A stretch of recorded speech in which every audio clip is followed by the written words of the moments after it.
Приветствую тебя, дорогой подписчик. На моем канале будет много интересного контента. Подписывайся, ставь палец вверх и оставляй комментарии. Тайга не прощает ошибок, но она любит тишину.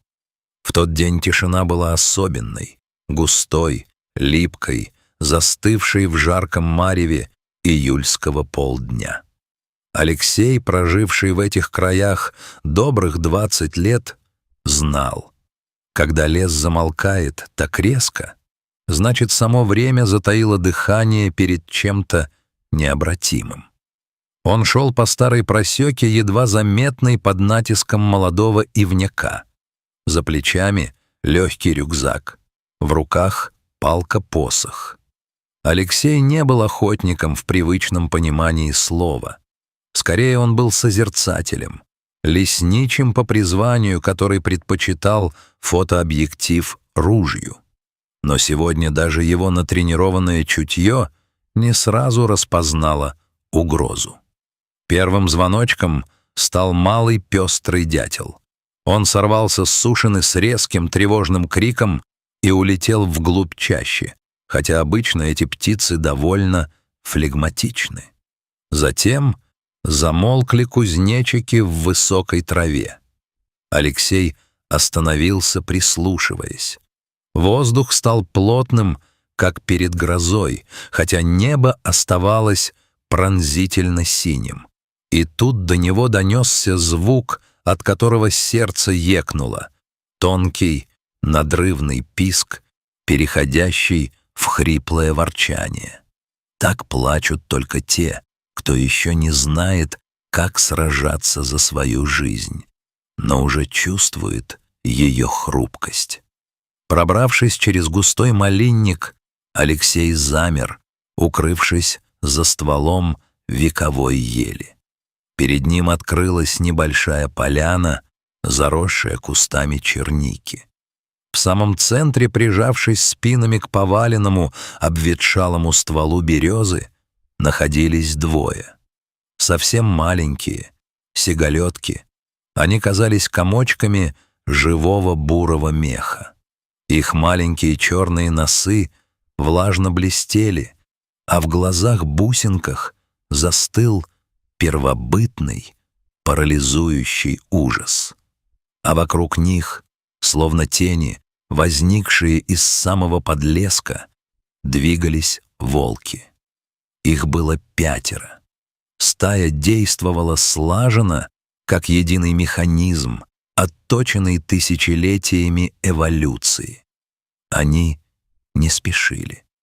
Волки знали, что добыча загнана в угол, и теперь просто наслаждались моментом, сужая кольцо.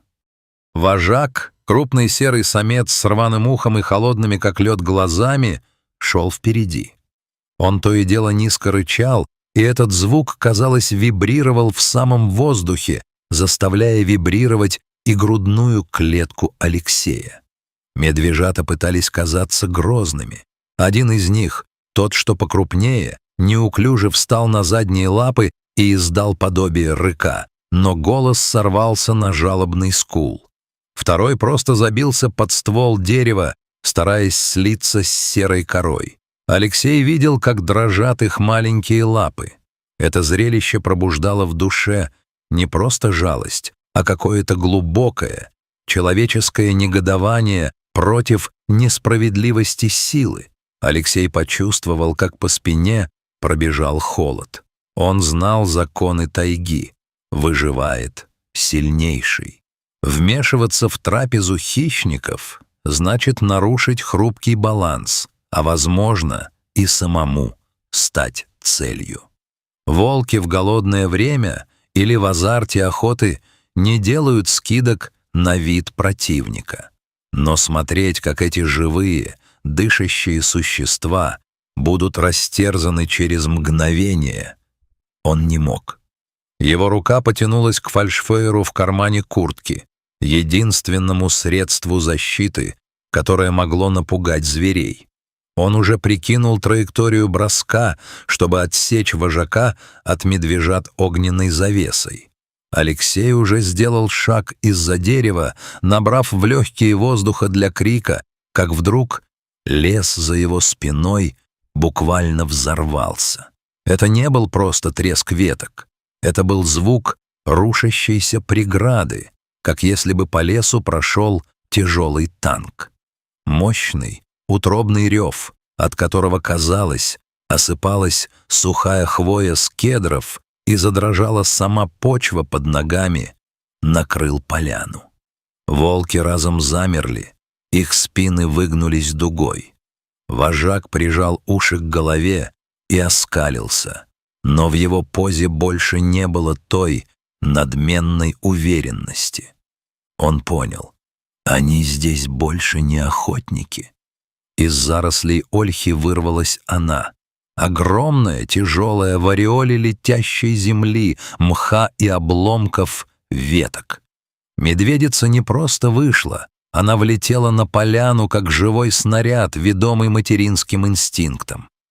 В этот момент она не была просто животным, она была воплощенной яростью самой природы, защищающей свое продолжение.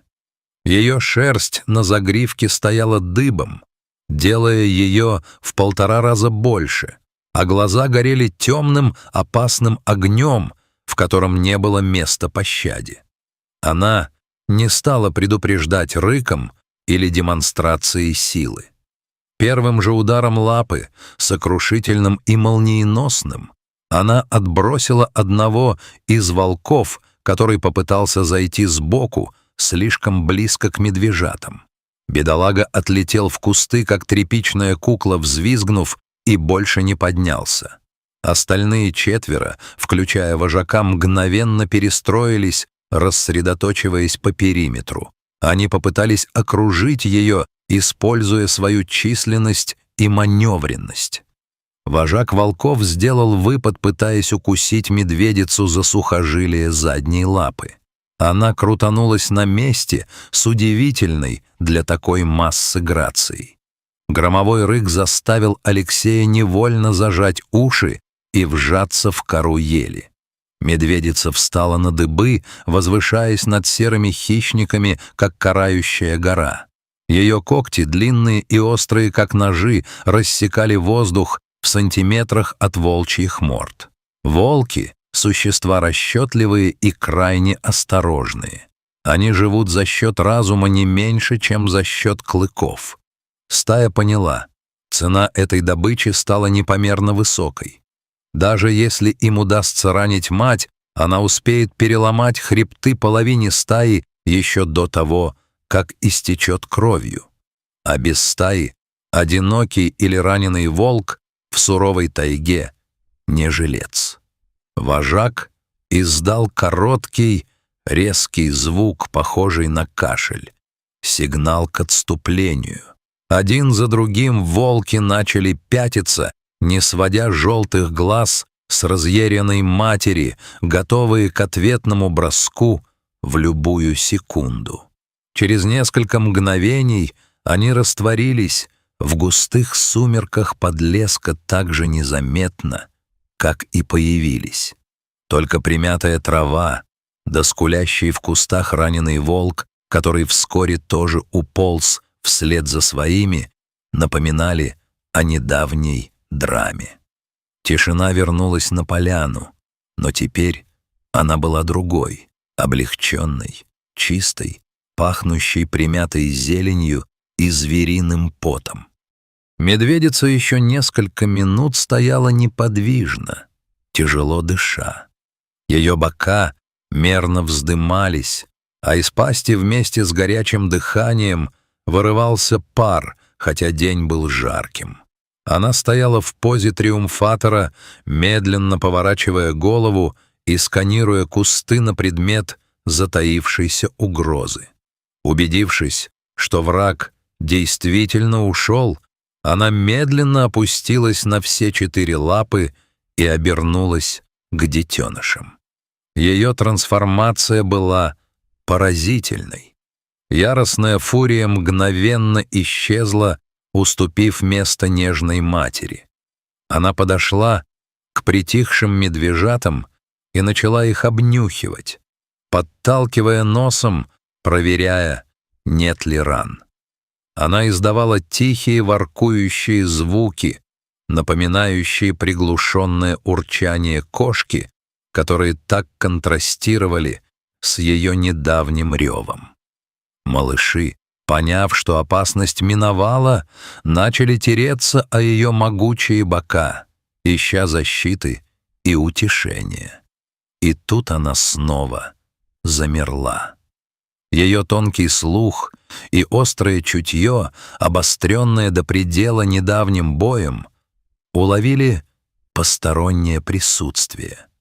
Медведица медленно, с достоинством повернула массивную голову в сторону ели, за которой стоял Алексей. Человек застыл. Он знал, что бежать бесполезно. На короткой дистанции медведь развивает скорость до 50 километров в час. Он видел ее силу в деле и понимал, что сейчас находится в полной ее власти. Медведица смотрела прямо на него. В этом взгляде не было той слепой ярости, которую она изливала на волков. Это был оценивающий, мудрый и бесконечно усталый взгляд существа, которое только что вырвало свою плоть и кровь из лап смерти. Алексей медленно, очень плавно поднял руки, показывая пустые ладони. Древний жест мира, понятный на уровне инстинктов.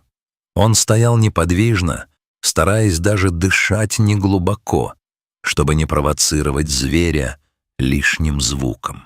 Время словно растянулось, превратившись в тягучую смолу. В этот короткий миг между ними, человеком-представителем цивилизации и зверем, хозяйкой диких земель, произошло нечто, не поддающееся логике. Безмолвный договор. Он не причинил вреда ее детям. Он был лишь свидетелем ее триумфа. И она это поняла. Медведица коротко фыркнула, выпуская остатки напряжения. Это не был вызов.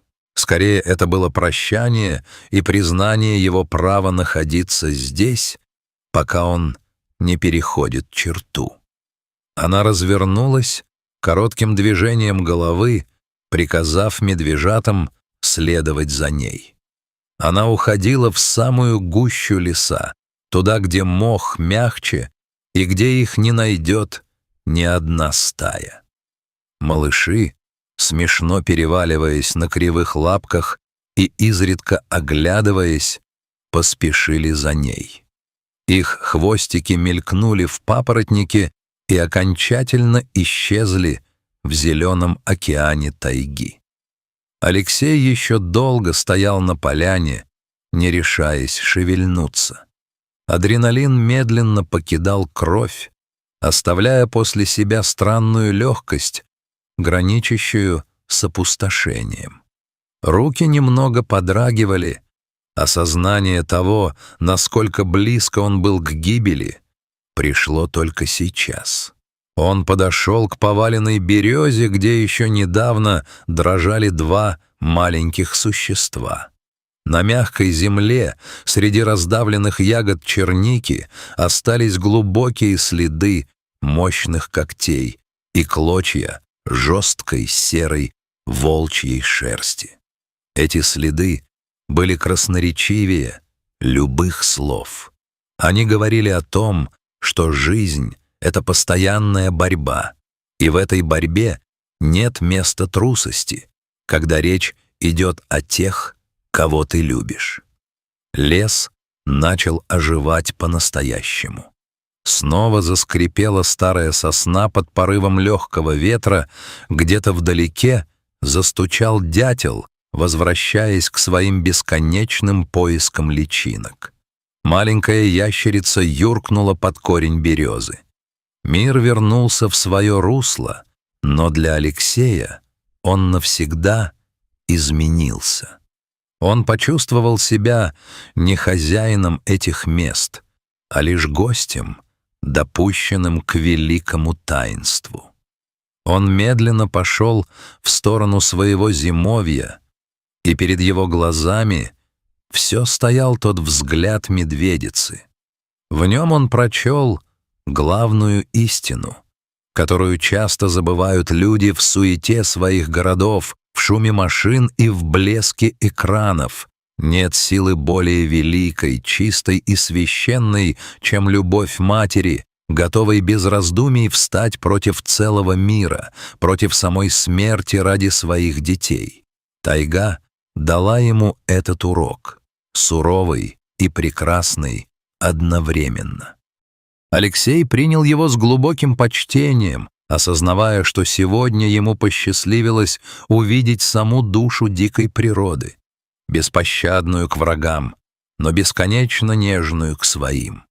Он шел, и лесная тропа, казалось, сама ложилась ему под ноги, принимая его как своего.